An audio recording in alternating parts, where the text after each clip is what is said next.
Welcome to black. বর্তমান বিশ্বে ফিলিস্তিন এবং ইসরায়েল সংঘাত তুমুল আলোচনার তুঙ্গে। কিন্তু কেন এই সংঘাত?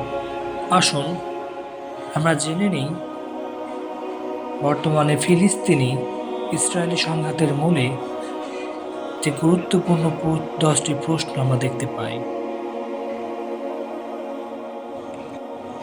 ফিলিস্তিনিদের রক্তাক্ত ইতিহাসে 14ই মে 2018 ছিল আরেকটি বিষাদময় দিন। যুক্তরাষ্ট্র সেদিন জেরুসালেম তাদের দূতাবাস উদ্বোধন করেছিল, আর সেদিন গাজা পরিণত হয়েছিল এক রক্তাক্ত প্রান্তরে। ফিলিস্তিনি কর্মকর্তাদের হিসাব অনুযায়ী ইসরায়েলি সেনাদের গুলিতে সেদিন গাজায় নিহত হয় 58 জন, আহত হয় আরও প্রায় 3000। 2014 সালের গাজা যুদ্ধের পর একদিনে এত বেশি ফিলিস্তিনির প্রাণহানির ঘটনা আর ঘটেনি।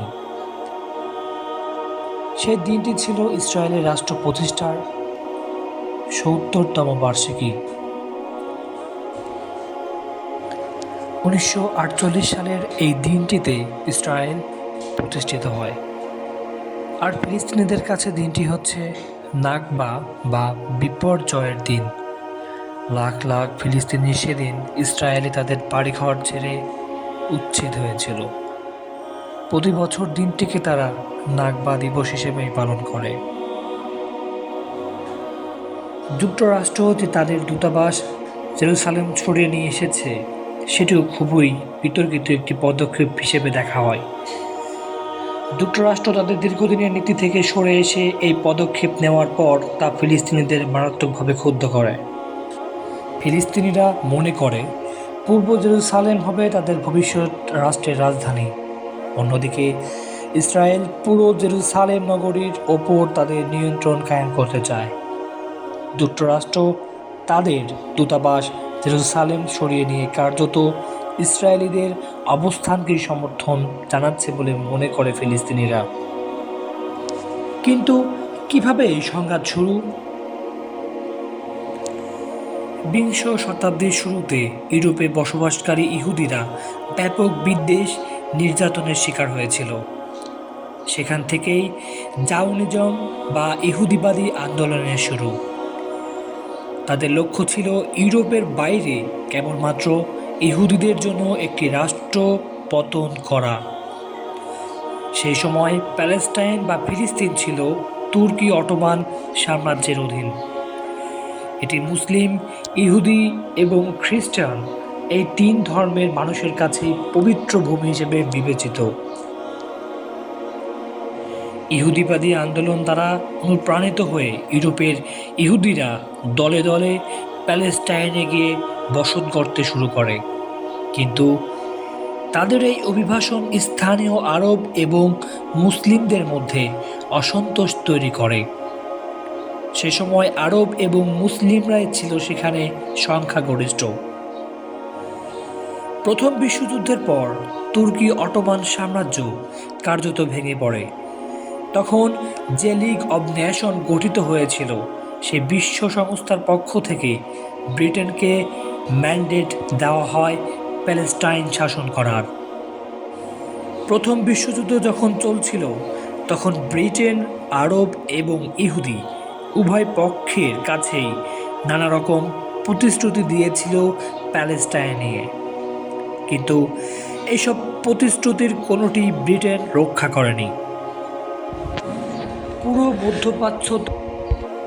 এদিকে দ্বিতীয় বিশ্বযুদ্ধে যেভাবে লাখ লাখ ইহুদিকে হত্যা করা হয়, তারপর ইহুদিদের জন্য একটি স্বতন্ত্র রাষ্ট্র প্রতিষ্ঠায় চাপ বাড়তে থাকে। ব্রিটিশ ম্যান্ডেটের অধীনে থাকা অঞ্চলটি তখন ফিলিস্তিনি আর ইহুদিদের মধ্যে ভাগ করার সিদ্ধান্ত হয়। এই সিদ্ধান্তের ভিত্তিতেই 1948 সালের 14ই মে প্রতিষ্ঠিত হয় ইসরায়েল। কিন্তু পরদিনই মিশর, জর্ডান, সিরিয়া এবং ইরাক মিলে অভিযান চালায় ব্রিটিশ ম্যান্ডেটের অধীনে থাকা অঞ্চলে। সেটাই ছিল প্রথম আরব ইসরায়েল যুদ্ধ।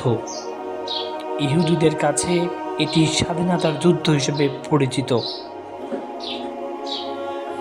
জাতিসংঘ প্যালেস্টাইনে আরবদের জন্য একটি স্বতন্ত্র রাষ্ট্র প্রতিষ্ঠায় যে অঞ্চলটি বরাদ্দ হয়েছিল, এই যুদ্ধের পর তার অর্ধেকটাই চলে যায় ইসরায়েল বা ইহুদিদের দখলে। আর ফিলিস্তিনের জাতীয় বিপর্যয়ের শুরু সেখান থেকে। এটিকেই তারা বলে নাকবা বা বিপর্যয়। প্রায় ৭.৫ লাখ ফিলিস্তিনিকে পালিয়ে প্রতিবেশী দেশগুলোতে আশ্রয় নিতে হয়। ইহুদি বাহিনী তাদেরকে বাড়িঘর থেকে উচ্ছেদ করে। কিন্তু আরব আর ইসরায়েলিদের মধ্যে এটি ছিল প্রথম যুদ্ধ মাত্র। তাদের মধ্যে এক দীর্ঘমেয়াদী সংঘাতের সূচনা হলো মাত্র। এর আরব ইসরায়েল যুদ্ধ ৫ই জুন হতে ১০ই জুন পর্যন্ত এই যুদ্ধে যা ঘটেছিল তার সুদূর প্রসারী প্রভাব পড়েছিল পরবর্তীকালে। ইসরায়েল বিপুলভাবে জয়ী হওয়া এই যুদ্ধে তারা গাজা এবং সিনাই উপদ্বীপ দখল করে নেয়, যা কিনা ১৯৪৮ সাল হতে মিশরের নিয়ন্ত্রণে ছিল। অন্যদিকে পূর্ব জেরুসালেম সহ পশ্চিম তীরও তারা দখল করে নেয় জর্দানের কাছ থেকে। সিরিয়ার কাছ থেকে দখল করে গোলান মালভূমি। আরও ৫ লাখ ফিলিস্তিনিকে তাদের বাড়িঘর ফেলে পালাতে হয়। আরব ইসরায়েল সংঘাতের ইতিহাসে এর পরের যুদ্ধটি ইয়ম কিপুর যুদ্ধ নামে পরিচিত।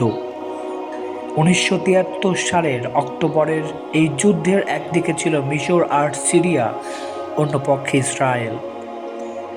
মিশর এই যুদ্ধে সিনাই অঞ্চলে তাদের কিছু হারানো ভূমি পুনরুদ্ধার করে, তবে গাজা বা গোলান মালভূমি থেকে ইসরায়েলকে হটানো যায়নি। কিন্তু এই যুদ্ধের ৬ বছর পর ঘটল সেই ঐতিহাসিক সন্ধি। মিশর প্রথম কোনো আরব রাষ্ট্র যারা ইসরায়েলের সঙ্গে শান্তি চুক্তি করল।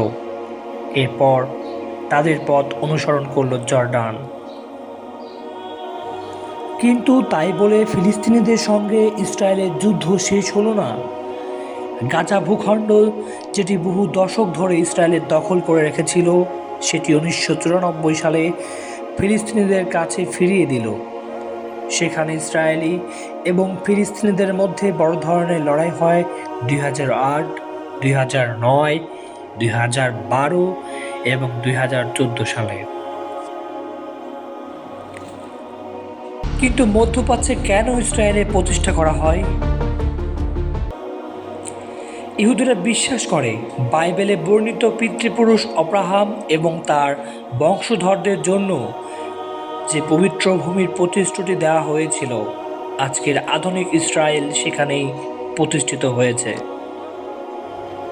প্রাচীনকাল থেকে অবশ্য এই ভূমি নিয়ে সংঘাত চলছে। আশিরিয়ান, ব্যাবিলনিয়ান, পার্সিয়ান, ম্যাসিডোনিয়ান এবং রোমানরা সেখানে অভিযান চালিয়েছে, সংঘাতে লিপ্ত হয়েছে। রোমানরা সেখানে জুডিয়া বলে একটি প্রদেশ তৈরি করেছিল। তবে এই জুডিয়া প্রদেশের ইহুদিরা বেশ কয়েকবার বিদ্রোহ করেছেন। রোমান সম্রাট হার্ডিয়ানের আমলে ১৩৫ খ্রিস্টাব্দে এক বিরাট জাতীয়তাবাদী ইহুদি বিদ্রোহ শুরু হয়েছিল। তিনি সেই দমন করেন। এরপর তিনি জুডেয়া এবং রোমানদের অধীনে সিরিয়াকে যুক্ত করে তৈরি করেন এক নতুন প্রদেশ, যার নাম দেয়া হয় সিরিয়া প্যালেস্টাইন। এসব যুদ্ধ বিগ্রহের ফলে সেখানে ইহুদিদের সংখ্যা মারাত্মকভাবে হ্রাস পায়। সেখানে ইহুদিদের ব্যাপক হারে হত্যা করা হয়, অনেকে নির্বাসিত হয়, অনেক ইহুদিতে দাস হিসেবে বিক্রি করে দেওয়া হয়। অষ্টম শতকে যখন ইসলামের উত্থান ঘটল, প্যালেস্টাইন জয় করল আরবরা। এরপর অবশ্য ইউরোপীয় ক্রুসেডাররা সেখানে অভিযান চালায়। ১৫১৬ সালে এই এলাকায় শুরু হয় তুর্কি আধিপত্য। এরপর প্রথম বিশ্বযুদ্ধ পর্যন্ত এই অঞ্চলটি এক নাগাড়ে শাসন করেছে তারা। প্রথম বিশ্বযুদ্ধ শেষ হওয়ার পর লিগ অব নেশনস প্যালেস্টাইন তুলে দেয় ব্রিটিশদের হাতে। সেখানে ব্রিটিশ শাসন চলেছে 1948 সাল পর্যন্ত। দ্বিতীয় বিশ্বযুদ্ধে ইউরোপে যে ইহুদি নিধনযজ্ঞ চলে তার শিকার হন লাখ লাখ ইহুদি। তারা বিষয়টি নিয়ে যায় জাতিসংঘে। পুরো বিষয়টি পর্যালোচনা করে দেখার জন্য জাতিসংঘ একটি বিশেষ কমিশন গঠন করে। 1947 সালের 29 নভেম্বর জাতিসংঘ সাধারণ পরিষদ প্যালেস্টাইন ভাগ করার এক পরিকল্পনা অনুমোদন করে। এই পরিকল্পনায় একটি আরব এবং একটি ইহুদি রাষ্ট্র প্রতিষ্ঠার কথা ছিল, আর জেরুসালেম নগরীর জন্য একটি বিশেষ কৌশল গ্রহণের কথা বলা হয়। পরিকল্পনাটি মেনে নিয়েছিল ইসরায়েল, কিন্তু প্রত্যাখ্যান করেছিল আরবরা। এই পরিকল্পনাকে আরবরা দেখেছিল তাদের ভূমি কেড়ে নেওয়ার ষড়যন্ত্র হিসেবে। কিন্তু প্যালেস্টাইনের ওপর ব্রিটিশ ম্যান্ডেট শেষ হওয়ার মাত্র একদিন আগে ইহুদিরা ইসরায়েলের স্বাধীনতা ঘোষণা করে দিল। পরের দিন ইসরায়েল জাতিসংঘের সদস্য হওয়ার জন্য আবেদন জানালো, যা গৃহীত হলো 1 বছর পর। জাতিসংঘের 192টি দেশের 160টি ইসরায়েলকে স্বীকৃতি দিয়েছে। ফিলিস্তিনিরা দুটি আলাদা ভূখণ্ডে ভাগ হয়ে আছে কেন? 1947 সালে প্যালেস্টাইন বিষয়ক জাতিসংঘের বিশেষ কমিটি সুপারিশ করেছিল একটি আরব রাষ্ট্রের মধ্যে অন্তর্ভুক্ত হবে।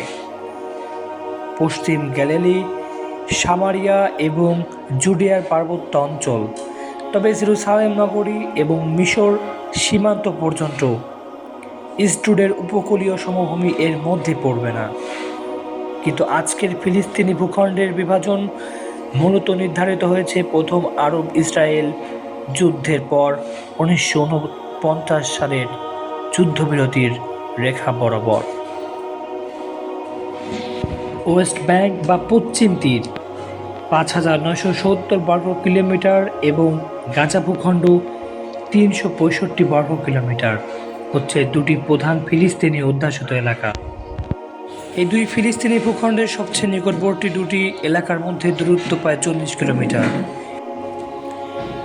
ওয়েস্ট ব্যাংক বা পশ্চিম তীরকে এই নামে ডাকা হয় কারণ এটি জর্ডান নদী এবং ডেড সির পশ্চিম তীরে জেরুসালেম পর্যন্ত এর বিস্তার। যে জেরুসালেম নগরী কিনা ফিলিস্তিনি এবং ইসরায়েলি উভয়েই তাদের রাজধানী বলে দাবি করে। পশ্চিম তীর নিয়ন্ত্রণ করে ফিলিস্তিনি জাতীয় কর্তৃপক্ষ। এটি আন্তর্জাতিকভাবে স্বীকৃত ফিলিস্তিনি সরকার। ধর্মনিরপেক্ষ ফিলিস্তিনি দল ফাতা এই ফিলিস্তিনি জাতীয় কর্তৃপক্ষের মূল শক্তি বা দল। আর গাজার সঙ্গে রয়েছে ইসরায়েলের 51 কিলোমিটার দীর্ঘ সীমান্ত। মিশরের সঙ্গেও গাজার 7000 কিলোমিটার সীমান্ত আছে। গাজার অন্যদিকে 40 কিলোমিটার দীর্ঘ ভূমধ্যসাগর উপকূল। গাজা এখন নিয়ন্ত্রণ করে হামাস। ফিলিস্তিনিদের মধ্যে সবচেয়ে বড় ইসলামপন্থী দল হামাস। অন্যান্য ফিলিস্তিনি গোষ্ঠীগুলো ইসরায়েলের সঙ্গে যে চুক্তি করেছে হামাস তাকে স্বীকৃতি দেয়। ইসরায়েলি আর ফিলিস্তিনিরা কি কখনো শান্তি চুক্তি করেছে? ইসরায়েল রাষ্ট্র প্রতিষ্ঠিত হওয়ার পর যখন লাখ লাখ ফিলিস্তিনি সেখান থেকে উচ্ছেদ হয়ে গেল, তখন ফিলিস্তিনি জাতীয়তাবাদী আন্দোলন দানা বাঁধতে থাকে পশ্চিম তীর এবং গাজায়। সেখানে ফিলিস্তিনিরা বিভিন্ন দলে সংগঠিত হয়ে সংগ্রাম শুরু করে। গাজা নিয়ন্ত্রণ করত মিশর, আর পশ্চিম তীর ছিল জর্ডানের নিয়ন্ত্রণে। অন্য কিছু আরব দেশেও ফিলিস্তিনিদের আশ্রয় শিবির তৈরি হয়। 1967 সালের যুদ্ধ শুরু হওয়ার কিছু আগে ফিলিস্তিনি গোষ্ঠীগুলো মিলে গঠন করে প্যালেস্টাইন লিবারেশন অর্গানাইজেশনস PLO। এর মধ্যে সবচেয়ে বড় দল ছিল ফিলিস্তিনি গোষ্ঠী ফাতাহ। PLO গঠিত হওয়ার পর এর বাহিনী ইসরায়েলের ওপর আক্রমণ শুরু করে। প্রথমে তারা হামলা চালায় জর্ডান থেকে, এরপর লেবানন থেকে। ফিলিস্তিনিরা ইসরায়েলের নানা ধরনের টার্গেট লক্ষ্য করে এই হামলা চালায়। ইউরোপেও ছিল কিছু টার্গেট। বিমান, দূতাবাস থেকে শুরু করে ইসরায়েলি অ্যাথলিটদের ওপর হামলা চলে। ফিলিস্তিনিরা একের পর এক ইসরায়েলি টার্গেটে হামলা করছিল, আর ইসরায়েল আবার পাল্টা ফিলিস্তিনিদের হত্যা করছিল টার্গেট করে। দুপক্ষের এই যুদ্ধ চলে বহু বছর ধরে। চুক্তি অনুসারে ইসরায়েল ফিলিস্তিনি ভূখণ্ডে তাদের দখলদারিত্বের অবসান ঘটানোর অঙ্গীকার করে, সেখান থেকে পর্যায়ক্রমে সরে আসার প্রতিশ্রুতি দেয়। কিন্তু ইসরায়েল এই প্রতিশ্রুতি কখনোই বাস্তবায়ন করেনি। তারা বরং অধিকৃত এলাকায় ইহুদি বসতি গড়ে তোলে। এই ইসরায়েলি ফিলিস্তিনি শান্তি চুক্তির অধীনে গঠিত হয়েছিল প্যালেস্টিনিয়ান ন্যাশনাল অথরিটি বা ফিলিস্তিনি জাতীয় কর্তৃপক্ষ।